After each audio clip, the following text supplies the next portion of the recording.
महिलाओं की ड्रेस के संबंध में कोई शास्त्रों में उल्लेख देखने में नहीं आया। दूसरी बात है, महिलाओं की पसंद इतनी भिन्न होती है कि वह अपने आप को अलग हाईलाइट करना चाहती है। इंसान का अपना चयन होता है, सत्य का क्या चयन है?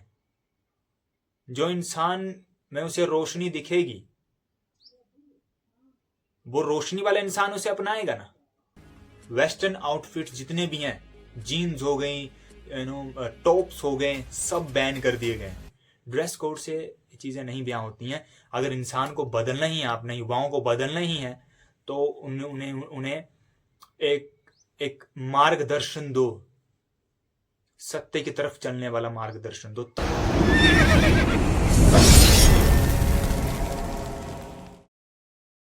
Hello guys, at it talks Caesar, और आज बात करने वाला हूं दिगंबर जैन मंदिर के ड्रेस कोड के ऊपर, जो कि यूपी के बागवत बरोद तहसील में ये मामला सामने आया है कि यहाँ पर जैन मंदिर के कमेटी सदस्यों ने ये कहा है कि जो गर्ल्स हैं वो एक पर्टिकुलर सभ्य ड्रेस कोड को फॉलो करते हुए ही हमारे मंदिर में आ सकती हैं। वेस्टर्न आउटफिट्स जितने भी हैं, जीन्स हो गई, टॉप्स हो गए, सब बैन कर दिए गए। सभ्य होने चाहिए, संस्कारी कपड़े होने चाहिए, तभी हमारे मंदिर में आ सकते हैं, अदरवाइज नहीं आ सकते आप। और ऐसा नहीं है, ये शिमला में भी और अपने अलग अलग एरिया में जहाँ पे जैन मंदिर है उन सब में एक पर्टिकुलर ड्रेस कोड लागू किया गया है, लेकिन यहाँ पर सारे वेस्टर्न आउटफिट्स को बैन कर दिया गया है। वेस्टर्न आउटफिट से तो आपकी एंट्री होगी नहीं।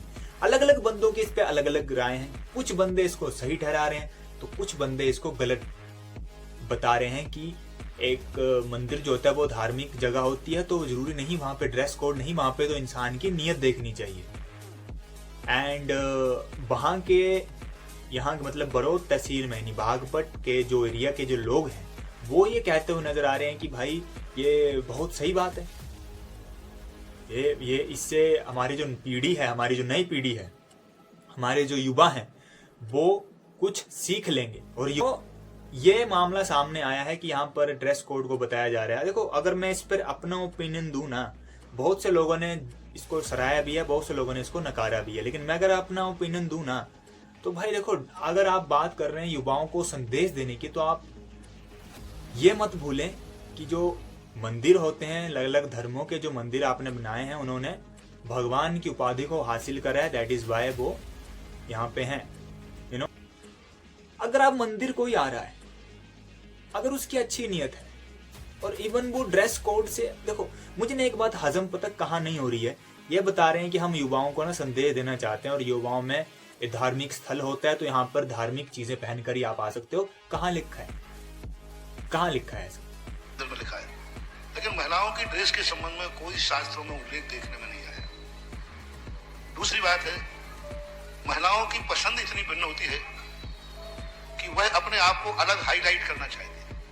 मंदिर एक वो जगह होती है, अगर आप मंदिरों को मानते हैं तो मंदिर वो चीज होती है जहां पर सच का राह चलता है, जहां पर सत्य हो। सत्य जहां पे, सत्य को क्या जरूरत कपड़े पहनो ना पहनो, सत्य तो एक दृष्टि से देखता है ना, एक दृष्टि से चलता है ना, साफ स्थिर, इसमें कोई मलिनता नहीं है, किसी भी तरह की कोई चीजें नहीं है, चयन उसका नहीं है।